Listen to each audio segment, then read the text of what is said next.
Welcome back aboard Arabella, the 38-foot sailboat built by Steve over 7 years and on the water for the last one. He'd never built a boat before, and he'd never sailed either. But here we are, this week making way from Gloucester, Massachusetts to Portland, Maine.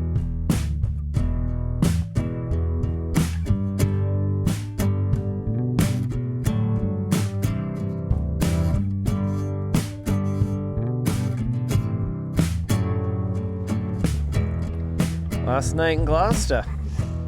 Last night? What a beautiful night. This is a great night. Akiva is not interested in the night. He is interested only in this, which he's not interested in because it's a veggie sandwich and he would hate it. So this is our third time in Gloucester. Yeah? It's the only place we've been 3 times. Yeah. It's been a good pit stop on the way north and south. Such an easy harbor to get into and pretty accommodating and convenient. It's just got everything. Perfect. Robin was off the boat for this leg while Steve and Noah moved Arabella north for a 2-day trip to Cape Porpoise in southern Maine. Robin and her team, who normally work together remotely from all over the place, were meeting up in nearby New Hampshire for an annual retreat.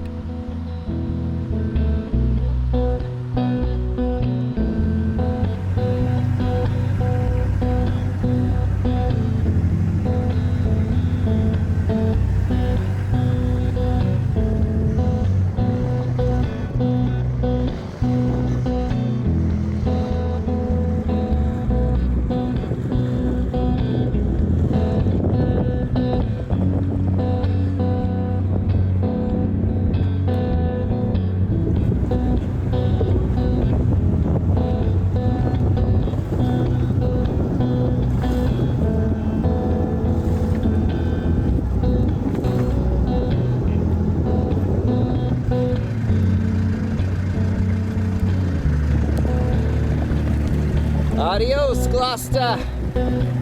Till next time, my friend. Well, we're in neutral, so we're sailing. You want to turn that engine off? Sure.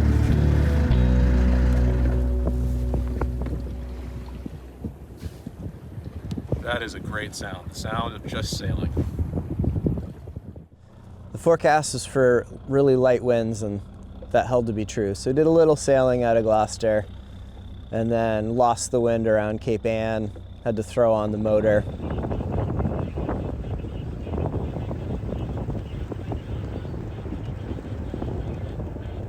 The Isle of Shoals is super cool. I've had a lot of people tell me that it was a pretty amazing spot, and it looks to be quite busy in season.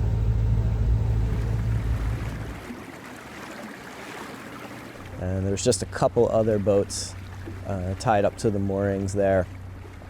And when I took Akiva to shore, they said that the island was closed, at least Star Island was closed, and that no dogs were allowed. But I talked to some folks there, and they said that their season opens in 2 weeks, and that if I kept Akiva on a leash and was respectful and picked up after him, that they didn't mind. But during season, very strict, no dogs on the island. So I think Robin really wants to go back since she missed it, but I think that will be a maybe late season. Maybe we'll stop on our way south if we go south this winter.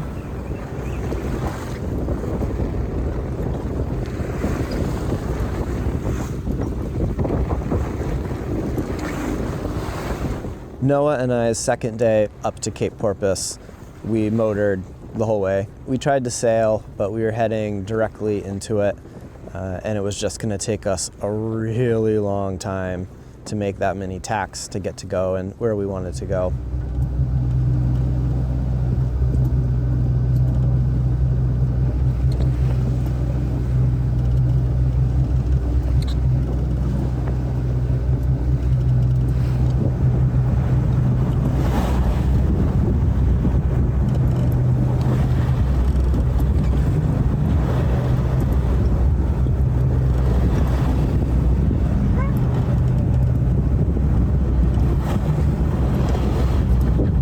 So we fired up the diesel, it ran like a champ, didn't give us any fuss. The alternator's been working great, it's been charging the batteries, it's been shutting off when the batteries are full. So those systems, fingers crossed, seem to be behaving very well. But we just motored into it, taking water over our stem for hours and hours and hours. And we came into Cape Porpoise and dropped the hook here. And Noah took off, and I woke up this morning to a quiet, beautiful day in Maine. And this is how it felt last time we came to Cape Porpoise as well. Things were kind of busy and crazy, and we pulled into Cape Porpoise and everything felt like,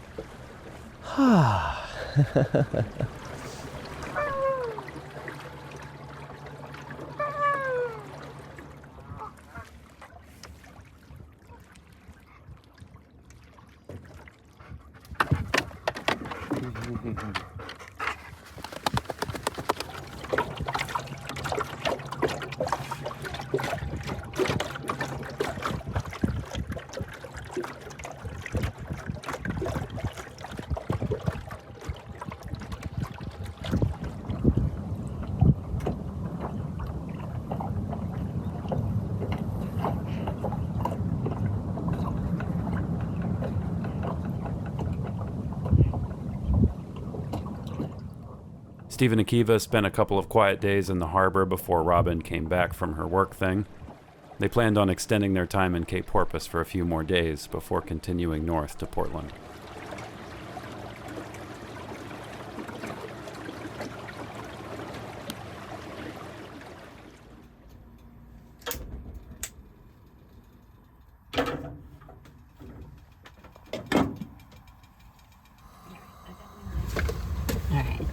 So it was warm enough and sunny enough today to get it warm, but not like Not quite all the way warm. not all the way warm.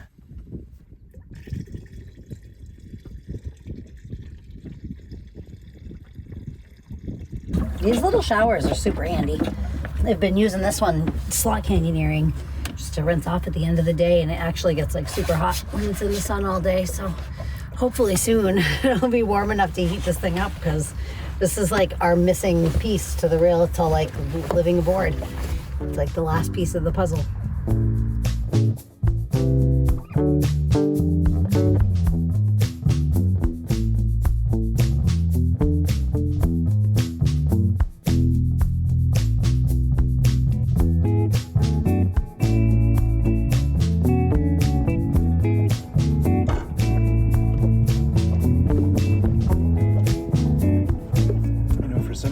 Often film when we have this meal. I feel like people I think we that only eat steak. and salad, and it's not true at all.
Well, we certainly have plenty of diesel. There's still quite a bit in this tank.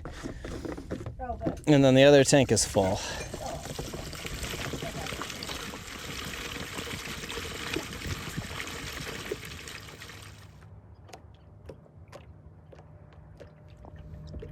What are you actually doing down there?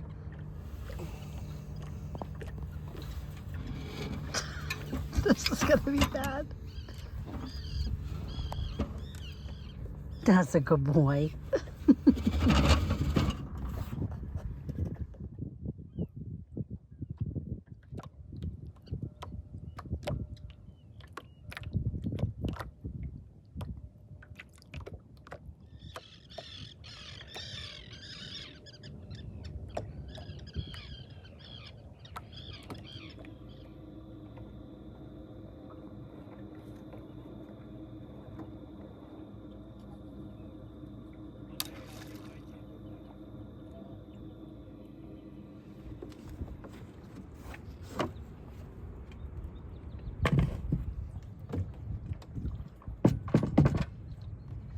So we're getting better at getting Vicky on deck. Last season we just manhandled her, and it was tricky and not good for your back.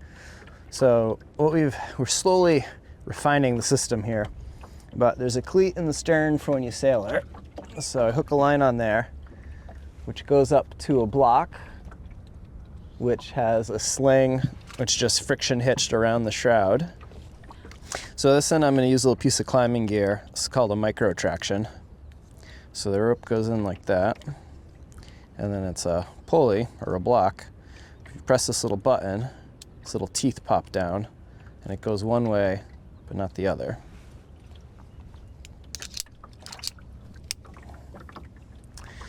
And then this way, you can just pull and let go, and it captures your progress. So that's how we lift the stern. And then the stem, we use this running back. So initially I had these shackled on, but I put in some quick releases.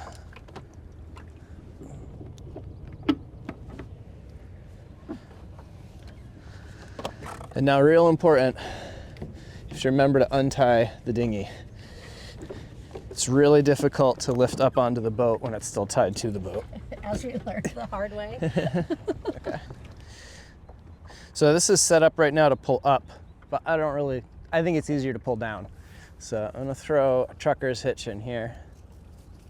At least that's what I know this knot as. And then now I can pull down, which I find a little easier.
Victoria's on board.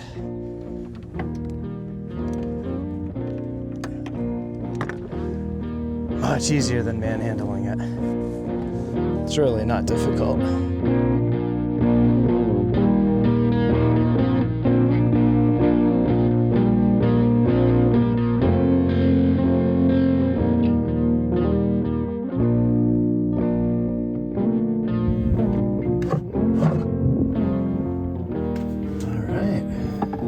Shall we? We shall. Nav 1, Nav 2, AIS. I don't think we need radar on this perfectly clear day. We don't need running lights, steaming lights, or anchor lights, but I do want to turn on the seawater washdown. All right, let those fire up. I'll check the engine oil. Fire up the diesel, pull up the anchor, and I think we can get out of Dodge. I love it. It's been a nice day in Cape Porpoise. I love Cape Porpoise. Been really lovely. Yeah, it's a beautiful place.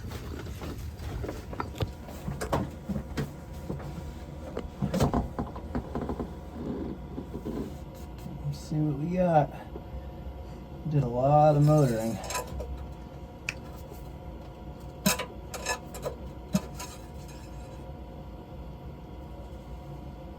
Oh yeah, we're still full. That's good. She doesn't really seem to be burning a ton of oil, which is good. That is a very good sign.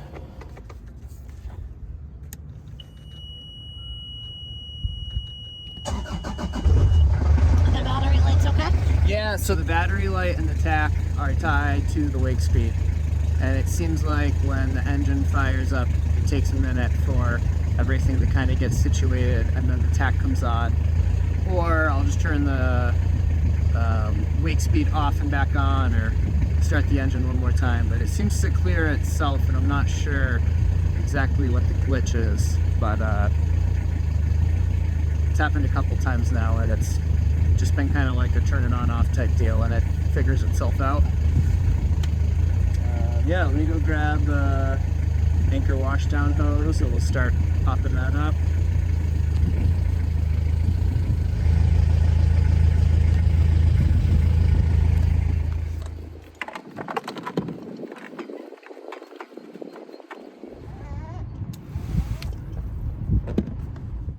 So if we are sitting on the anchor, this chain is wrapped 3 times around the capstan. Okay. Because it doesn't have the pawls to grab it like this one does. It doesn't have the what? The pawls. Pawls? See how this chain nestles in here? Oh, okay. Yep, I gotcha. So that The grabs pawls it. are like these things here. Yeah, this okay. whole thing. I gotcha. And then this is just wrapped 3 times, so this one's operating on friction. Okay. But this is all one shaft. So to bring in this anchor, we just have to undo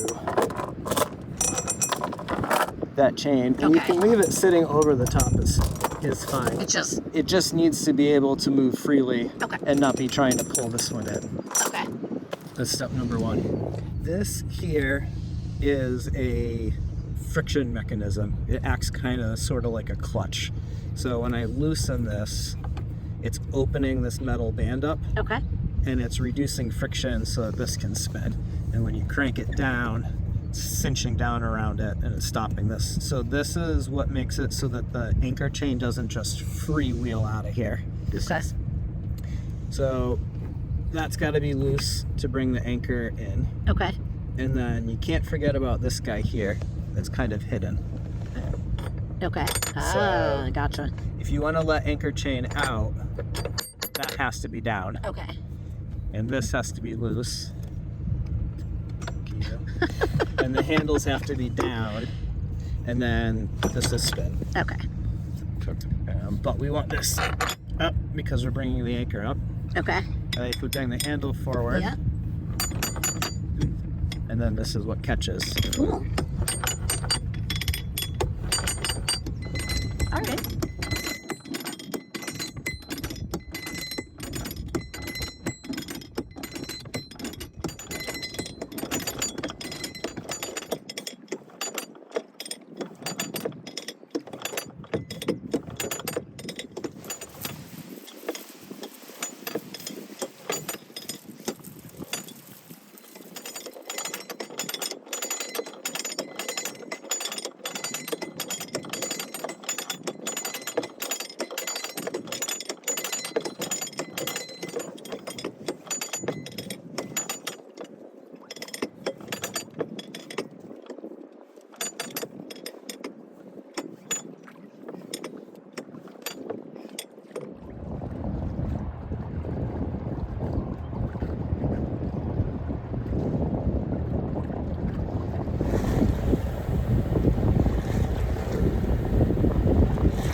Steve got news from Granby that his mom had been taken to the ER and she was having trouble breathing. So the stop in Portland would be just a short overnight before heading deeper into Casco Bay, where there was a mooring in Freeport that Arabella could use while they headed back to Western Mass.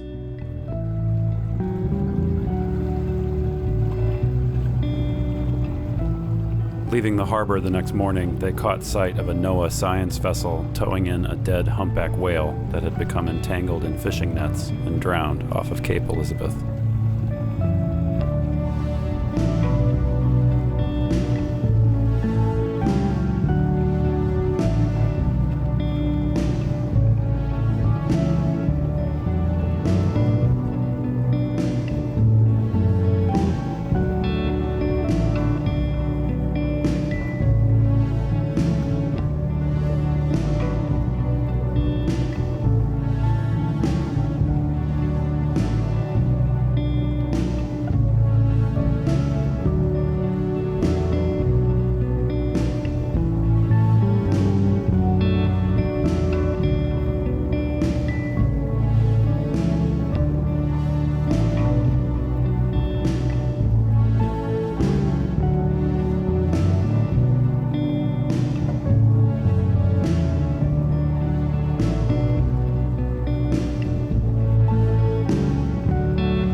So this is Trucker's Hitch.